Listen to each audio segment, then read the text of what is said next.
pigsty. Need to search it thoroughly. Find a way to collect some white saliva. White's obsessed. Real collector. Thoroughbred.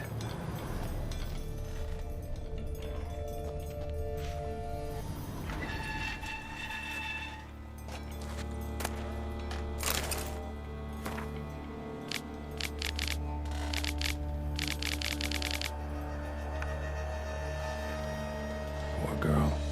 Realized she was changing into a monster. Recorded it in her diary. Poignant. Spoon's incredible. The craftsmanship. Must have graced a rich man's table. Smashed mirror. As if someone couldn't stand to look at themselves. The monster. Journal's author, maybe?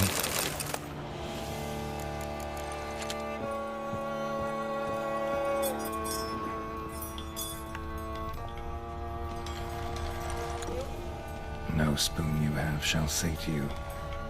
Whatever lives here treated that literally. Still searching for the right spoon.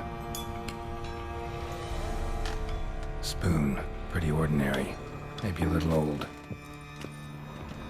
Skeletons. Doubt they came here willingly. This have anything to do with the curse? None shall sit and dine with you at your table. It'd make sense. No claw or fang marks. Probably choked to death. Broken neck.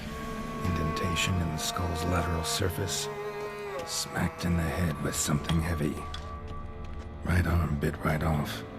Teeth all knocked out. Somebody tried to force feed him.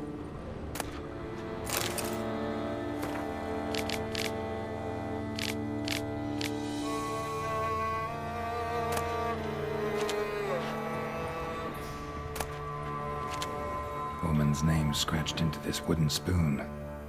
Romantic.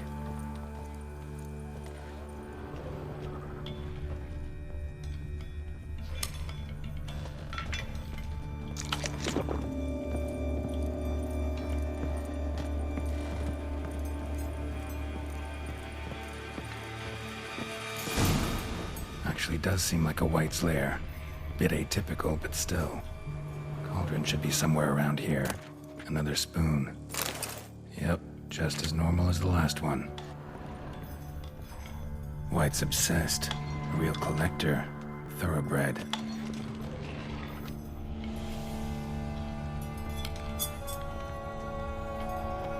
Cauldron I was looking for. White's not particularly tidy. Table's set. White who lives here is getting ready for some sort of feast. White that lives here, definitely afflicted by a curse, and it's been trying desperately to lift it. Cauldron's empty, unfortunately. Regis needs some brew. Afraid he won't get that. No choice but to hide and wait for the saliva glands, and their bearer. Need a spot that'll let me observe the cauldron. Spoon, pretty ordinary. Maybe a little old. Another spoon. Yep, just as normal as the last one. White's obsessed. A real collector. Thoroughbred.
not gonna hurt you. Wanna help? I've seen the words of the curse on the walls. Think I know how to lift it.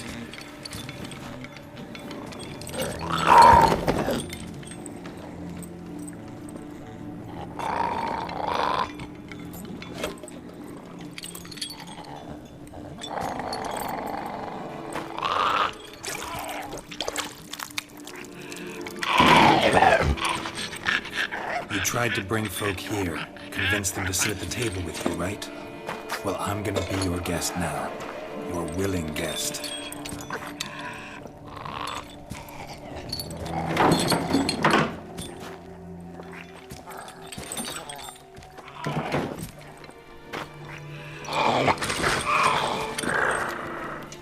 Just need a bit for Regis. And now we'll tend to you.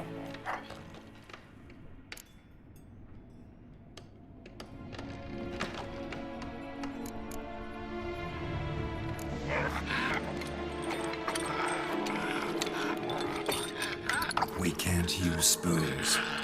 No, that won't work. You've been looking for a spoon that would feed you, but there's no such spoon. We need to eat without spoons.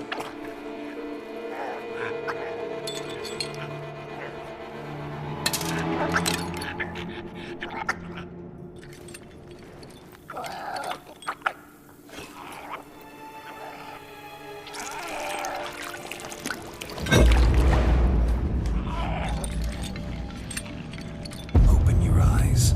You need to see your likeness.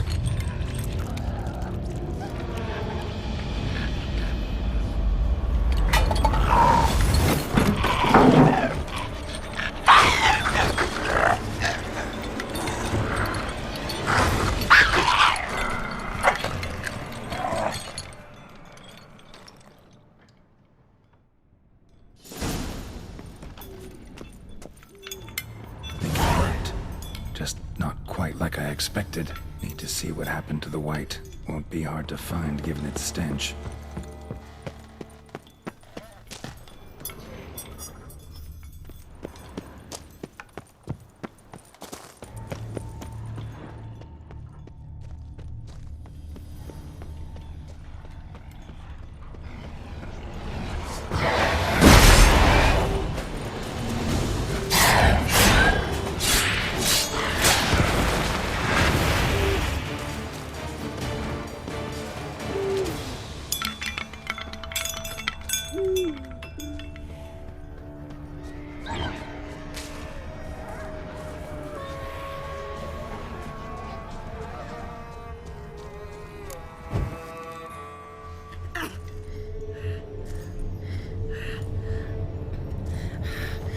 Easy. Not gonna hurt you. Eat. I must eat.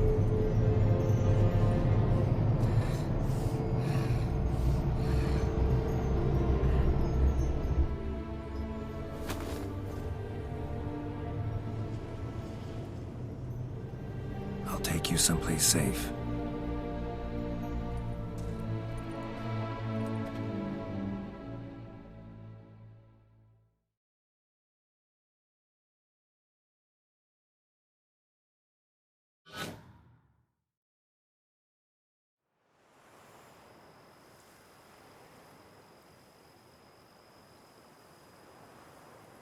So I took her by the hand and led her here. Seemed the only sensible place for her. You did the right thing, sir. She should recover quickly here. I'm deeply pleased, finally, to make your acquaintance, sir, though I do regret the specific circumstances. In all the commotion, I fear I neglected to introduce myself. I'm Barnabas Basil-Folty, and by order of the Duchess, I am to serve as your major domo at Corfo Bianco. Nice to meet you, Barnabas Basil. Love to talk more, but got urgent matters to attend to. While I'm gone, please make sure she gets everything she needs. Don't worry, sir. I shall see to everything. She is safe here and in good hands. She'll soon be back on her feet. Might actually take a while. She hadn't eaten anything in over 100 years when I found her. Horrid. Whatever brought this about? Told me her story on the way here. Her name's Marlena. She was once the very beautiful and proud heiress to the Trastamara estate. One evening, when she was holding a banquet for friends, a beggar came to her gate seeking alms. He had a bowl and a spoon with him. He sat outside her fence and waited. I've heard of the custom. An ancient rite of hospitality that obliges one to give food and drink to such a guest lest he depart hungry. To neglect the custom is to bring great misfortune down upon oneself. Marlena didn't care a whit for the old customs. She drove the man off, saying she'd rather feed the leftovers from her feast to her dogs than to give the beggar anything. The beggar then broke his spoon, cast a curse.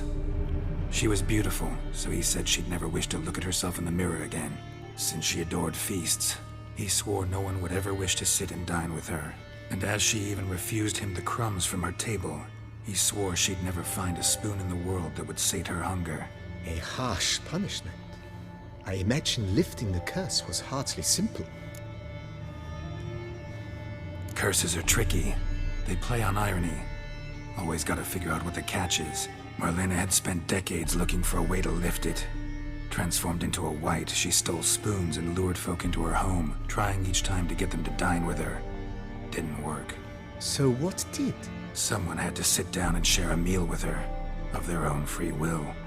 They had to eat without using spoons, and make her look at her reflection. That's it? That was all it required?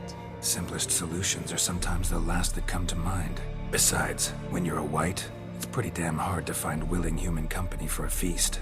I imagine so. But, most important, it is now over. Please, don't worry. She will be in good hands here. Vineyard comes across as a place with a rich history. Baron Rossel. He was actually a hit. No, not him. He never hesitated. Monsieur Beau, sadly, Shame that. not at all. Thanks.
Think your friend's hand'll make for a nice broth? You've clearly honed your sense of humor. But we are not cannibals, Geralt. I took a fragment of tissue from the hand. It will suffice to prepare some resonance. What did you do with the rest? I cremated it, as our codex commands. A raven told me you'd acquired the necessary ingredient. Pretty helpful creatures. Call on them often? I try not to overdo it. But they can be so useful, as they were now, when I merely needed to be sure I could arrive in time should things go sour. Managed fine alone, but thanks for the thought. Gonna need much longer to finish brewing resonance? Mentioned a last ingredient, too. What about that? That, I fear, might prove troublesome. You see, to use the concoction to summon the memories of one, the solution must contain the blood of another specimen of the same species. Shouldn't be a problem. I happen to know a higher vampire who should be willing to help. Right, Regis? It's not that simple, I'm afraid. While you were away, I tried my damnedest to identify a replacement, but alas, none such exists. Not sure I understand what the problem is. Can't we just draw some of your blood? The blood must be in an agitated state. As I'm certain you know, higher vampires can change their corporeal shell. As our flesh changes, so does our blood's chemical composition. To make a long story short, I shall need to induce in myself a state of strong psychokinetic arousal. In brief, madness, rabidity. And that stands to be very, very dangerous. All right, so what do you want to do? We shall visit Tesha Mudna, an ancient vampire estate. There we will find cages suspended in the air. I will enter one, be confined. You will lure beasts there. Beasts you will then kill. The bloodletting should prove profuse. Abundant enough so that the blood scent will drive me mad. Wild. Tesha Mudna. What's it like? It is a place of torment. A torture chamber. Long ago, shortly after we'd arrived in this world, one among us named Kagmar developed such a taste and lust for human blood that in one night he could imbibe an entire village. This brought trouble on the entire species. Common folk wearied quickly of living in constant fear. They began to hunt us, seek the aid of mages and witches in tracking us down. So what? Not like they could ever hope to kill you. But they were bothersome. Forgive the comparison, but when did you last enjoy mosquitoes buzzing around your head? In any case, the other vampires decided something had to be done. Kagmar had to be caught and punished. A torture chamber was thus outfitted in the dungeons of Tesha Mudna. Inside it, a cage made entirely of a special alloy of silver, dalvinite, and meteorite steel. Kagmar was captured and locked in the cage. Sat there over 2 centuries, driven to fury time after time, never able to escape. Thus I know the cage will withstand the fury to which we shall drive my humble being. See no reason to dawdle. Tesha Mudna. Take me there. In a moment. Just one last thing.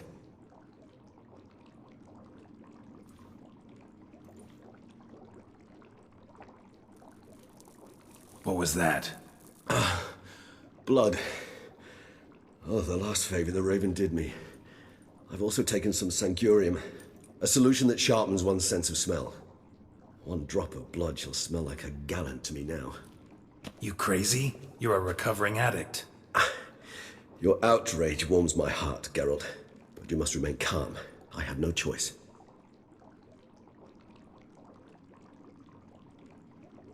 As things stand, the die is cast.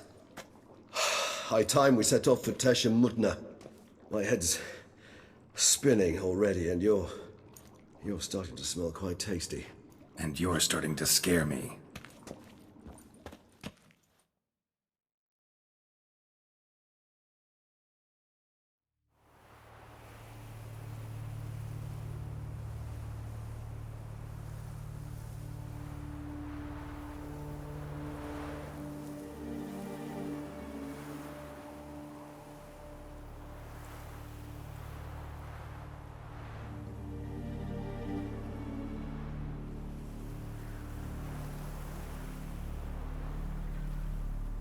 We have arrived. The sacrificial chamber of torture and torment lies underground.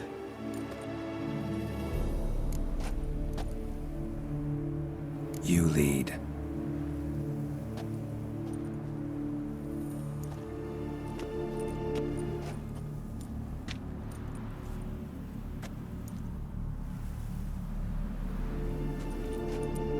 Scurvers must be getting close to their feeding ground. Correct. I told you there'd be danger.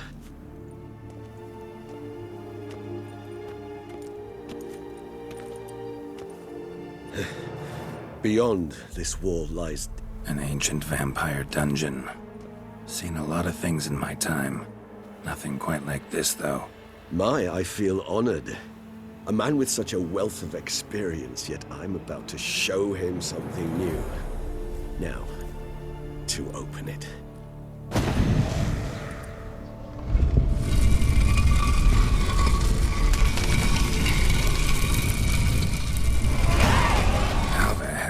It's an ancient form of protection against unwanted guests. The mechanism which releases the latch reacts only to a higher vampire's